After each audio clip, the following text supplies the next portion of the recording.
Oh, I say, it's John's Flip Side. Hello and welcome to John's Flip Side. This is my going to be my side channel. It'll be on the sort of playlist, but this will be on the playlist, but this is obviously episode 1. So what the theme of this sort of little series is buying stuff off eBay or Facebook Marketplace for as cheap as possible, fixing them up a bit, generally it's broken stuff, and then trying to sell it on, make a little bit of, you know what I mean, a little bit of, you know, on the side projects, you know what I mean? So, a quick overview of it. Previous to the fucking pandemic, fucking hell, it was like dreamland. Fuck me. Like I said, I used to be all over this one. This is a DHP 458. They've got a tendency to burn the brushes out at the back, and before the pandemic, you could get these. I even got one for £5 off eBay, £5, and I could get them for between 10 and 15 quid, broken. So yeah, 10 and 15 quid, and then you do them up a bit, and you can sell them all day long for 30 quid. All you need to do is put new brushes in sometimes, or put the brush carriers, replace that bit. Hardly anything else went wrong with that. Anyway, right now, 2024, it's like, oh my God, if you could buy a broken one of these for 25, maybe, and then you still can't fucking, tell you what, you struggle to get 35 quid for a working one. So it's all all very competitive. I don't really bother with eBay anymore. The fucking price is unbelievable. You can't get anything cheap at all on eBay, really. Odd time, but I just look for sort of strange stuff on eBay. But my main focus is Facebook Marketplace, scanning that to see if there's anything comes up. And this came up. What's in here? This is a Makita tool, a tool I've never had before. Don't know much about it. It's very old. It's older than I thought it was, really. But anyway, this is was on Facebook Marketplace for a tenner in Manchester. Now my son Noah was over there, so he picked it up for me. So we're gonna get the box open and then have a look at it, and then see if there's any chance to turn the £10 into. Oh, it's a complete waste of money, because I'm a bit nervous about this tool, because I've never actually even physically seen one of these before. But this is an old version of it. There we go, the big reveal. It's a screw gun, a colleted screw gun. Don't know anything about it. It's a 12 volt, as you can see. Doesn't seem to do a right lot. I don't know if the batteries are knackered. But yeah, 10 quid. Could I turn a profit on this?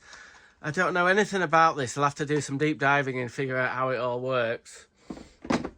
Come to the charger and a spare battery. So I'm going to try and get these batteries charged up a bit, and then have a look into it, and then we'll be back in a bit, and then we're going to see if we can fix it up a little bit. I'll try and show you what's wrong, even if it's fixable. Can I get parts for this? Oh God, I doubt it, but you never know. Sometimes. Anyway, so let's get on with it. Right, okay, I'm trying to charge the batteries. I'm having medium luck. When I put the batteries in, sometimes it goes onto the fault code, flashes red.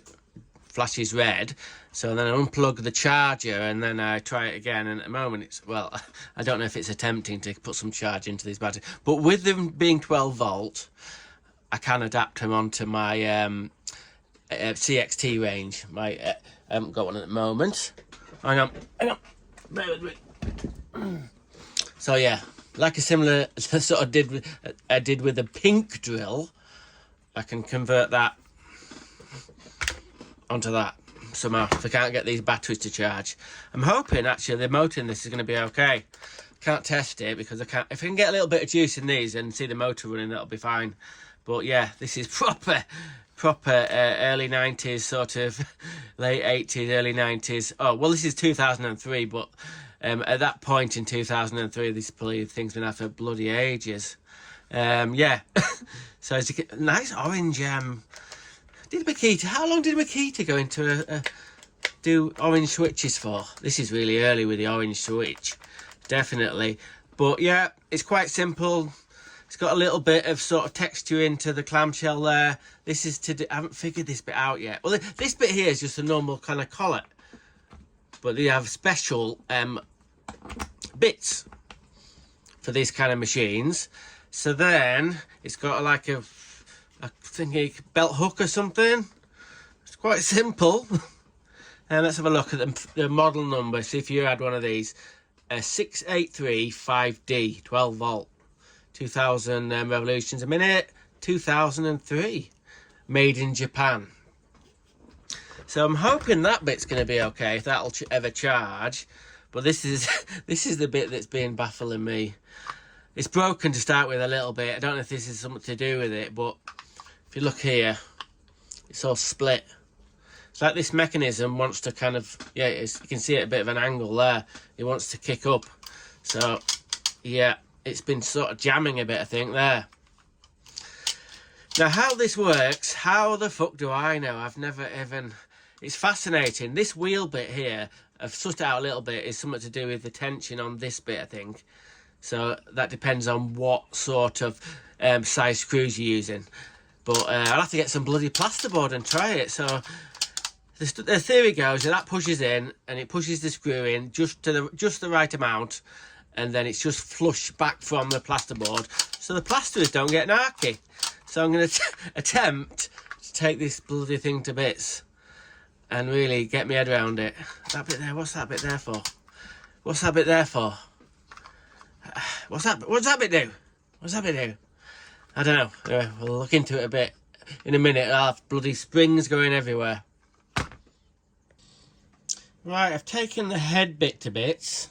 I've kind of sussed out, I think, why it wasn't working, why they were having problems with this machine. Maybe I should have got some batteries for it and tested it straight away, but there's a problem with that. So this flip isn't going too well.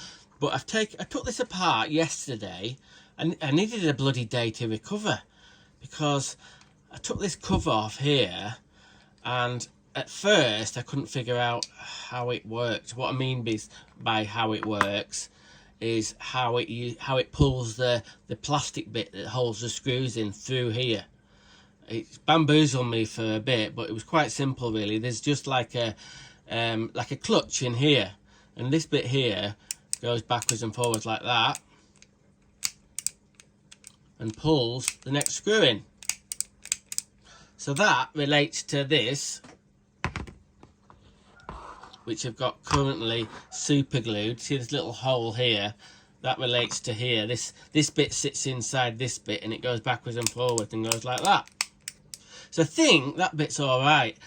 The bit I haven't really sussed out properly yet is this kind of bit here. This bit goes in here, and then this bit goes in here, and it's got a cam on it, as you can see, and then this adjusts the length of screws I think you put into here, so they don't get all jammed up. Now to move this bit, I think you've got to pull this little bit down, and then this bit, hang on, releases like that, I think. Where them 3 slots are there, I think that is the 3 positions for the length of screws. Now, other things of note. I don't think that hole's meant to be that big. Obviously, the bit goes through the back like that, and it's a hell of a lot of play with it. That hole's wallowed out. I don't know if you can see. This head bit's actually, hang on, cracked there. And then at the back of it, see this hole here? That's part of the sort of like the spring that goes over here, and that's all wallowed out as well in the back of there. So at the moment I don't want to bloody spend any money on this. If I can get it working and it works okay, it is what it is. To buy a new, I can maybe look into buying a new head unit in, but that's into big money. Well, not big money, but you know, fucking hell, it could be 30-40 quid for this bit. I don't know. Anyway, the bastard bit is when this is all the glue's all set on this, and then I'll explain about what I've done there. This spring has got to go in. You've got to compress it, sort of thing, and get it in this casing. So that's one thing. I'm kind of pleased that this is. I kind of figured out how that works, and it seems okay. It seems okay. The only problem with these, some of the rails on the actual outer casing up there, I've got another bit in the other half of that casing. Anyway, so what I thought was, since these batteries couldn't get these bloody batteries to work, I'll try one of my CXT batteries on it, and I've got a little setup with a couple of cables there. So what happened, I tried to sort of tweak these connector bits in the back of there to go onto my little spade bits, and I fucking snapped one off. So yeah, I don't know what I've fucking done with it now. Hang on. This little bit here.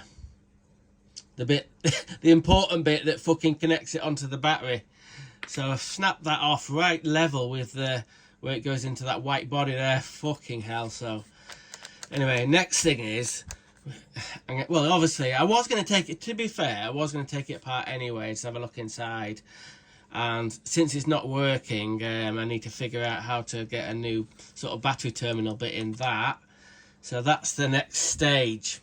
Right, I've got the clamshell to bits. The switch is very, very simple. This bit here goes onto the little micro switch there.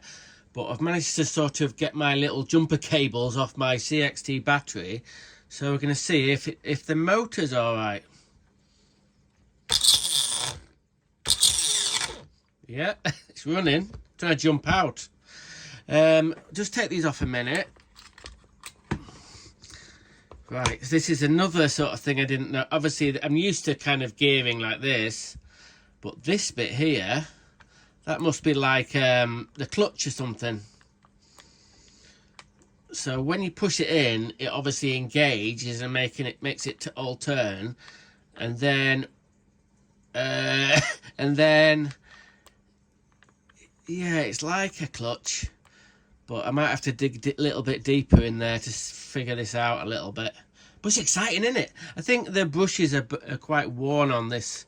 I might have to check the brushes on there, but everything else, apart from, I've got to find now an old Makita drill with that bit on, which I can swap. So yeah, we're doing all right. Hopefully, you know, we'll get this back together and working. No extra money's spent. Yeah, so it's going all right. I was surprised at this. A nylon's cog. You thought that would have been metal. Whether that was I don't know the reasoning. But all this looks in pretty good order, really. It's still, the original grease hasn't gone all black like it does sometimes. It's got like the metal sort of bearings, and then it's got these little neoprene rubber sort of overmolding stuff, washers on both sides there. And then this bit is obviously the bit we've talked about there. Nice little bit of machining there. Yeah, very, very nice. Yeah. Right then, to fix this broken connector bit, no point even trying to cobble, I don't know, braze that bit back onto the other bit. I might as well, since I've got it, I've got this another old Makita drill from a similar period. And if you look down the back of there, if you can see that white bit? It looks the same. So I'm going to take this to bits and get this contactor bit off that bit and into that bit. But we're not giving up on this. We're not giving up. And this is another video sort of on this new channel, John's Flip Side. I'm going to try and sort of do something with a sort of a 3-pack of these. Anyway. Yeah, this battery connector bit here was an absolute perfect, exact replica of the other one. So that's is in a lot better condition. I've done the cables with these little crimp things. Now you're wondering why I haven't soldered it, right? The reason I haven't soldered it, I've got the worst soldering gun in the world. This is the second one. Tell me out there, please, tell me. Which soldering gun? I need a really powerful one. Because when you start trying to melt solder on these bits here, all the energy and all the heat goes onto this bit and then goes down all the cables, and you can never get it bloody hot enough. Well, not with my soldering gun. Anyway, so everything's been checked out. Might put a tiny little bit more grease in there, I don't know. and then I'm going to get it back together, and fingers crossed we should have this bit of it running. And I've still got to work on that bit. And then this bit here, I was being a bit bloody thick because I haven't seen this type of machine before. I'm a bit green about how it works. But when you press the trigger and there's no sort of load on here, it just spins like so. And then when you press down, it presses down on the screw, it moves in there. It's got a spring inside there and it locates into them cogs, and that makes it drive. And I think when it kind of like releases a little bit, it kind of slips a little bit, like a sort of like a, you know, a torque setting or a clutch setting on a drill. So yeah, that's quite interesting, isn't it? I haven't quite 100% sussed it all out, but yeah. Anyway, yeah, it's exciting, isn't it? Anyway, as you were. Right, we're getting there a little bit. I've got the clamshell back together. And it's running. We've got to push it into. I'm not convinced that's right. Anyway, so that bit's, we're on a winner at the moment. I've done the gluing on this bit. This is where these bits of plastic had split on both sides. Hang on. Oh, there. Hang on. See, they're split on both sides. I've super glued them together. I might actually put a little bit of metal over there somehow. Well, I'm still thinking about that, but that should run a lot better like that, but eventually it'll just come away again, this bit. So anyway, so at the moment, I can put all these bits and bobs back together and get that back on the end of there, and we're getting closer to a test. So I'll have to get a bit of plasterboard and stuff. Okay, we're going to try and give the box a bit of a scrub up. These handles aren't so good, but I might have. No, they're different. Anyway, this doesn't get a look out very often, so I'll give this a bit of a blast. See if we can tidy the clamshell up.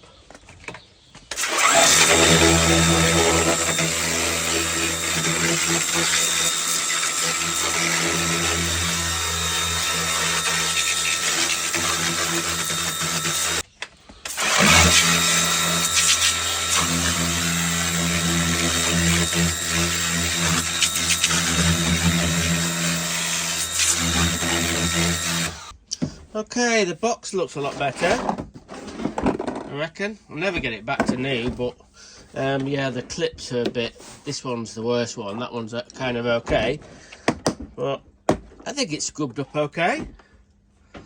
So what do you reckon? So everything's back together. And the next stage is, this is in the next video, because it's bloody waffling on too much.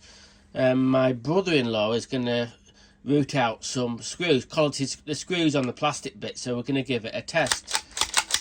But I think this bit is okay. I think the main problem with this machine is the terminal connections here. One of the batteries seems a lot more sort of juice in it than the other one, but we haven't tested it properly yet. So bad news about the charger though, because this is the charger that came with it.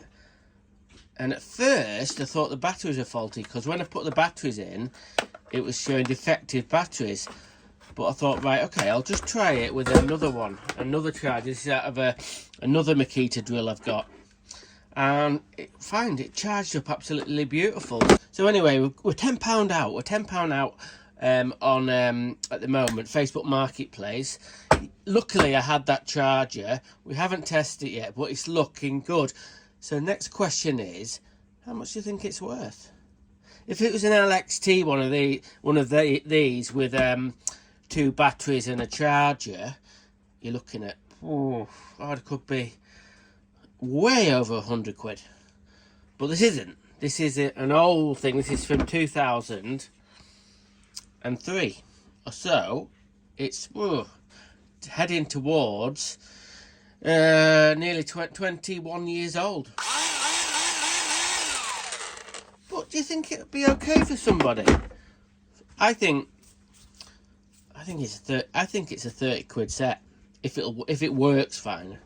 That's my figures. Now, I'm not putting into the calculations about how many fucking hours I've spent doing this, because I enjoyed it. Next video, we're going to do a little bit of a testing, and then we'll get it up on eBay and see if we can... Well, you're not going to make any money, but you're making so much more than money. You're making enjoyment. And enjoyment is free. Just watch UK Tools Talk. Anyway, on another note, I'm going to give you a little sneak peek of an item I've just bought off eBay.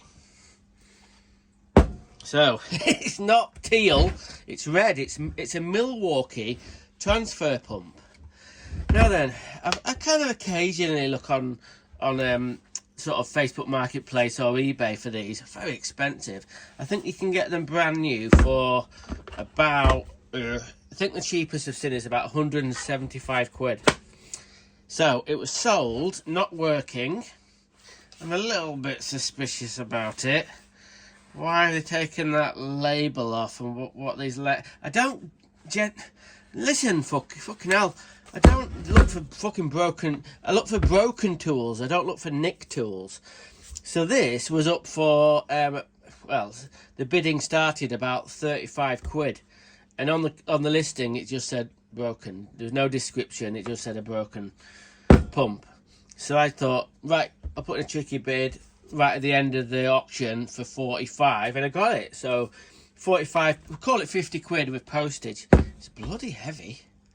So I'm excited about this, to be honest with you. You know what I mean? I'm going to Makita-ize this. I'm going to take all this back bit off, and I'm going to, well, hopefully get it going, and then adapt it to Makita so I can use this to pump out big water cylinders and stuff like that, and big water tanks. So that is coming up soon. Anyway, I'll see you all on the next John's Flip Side. Okay.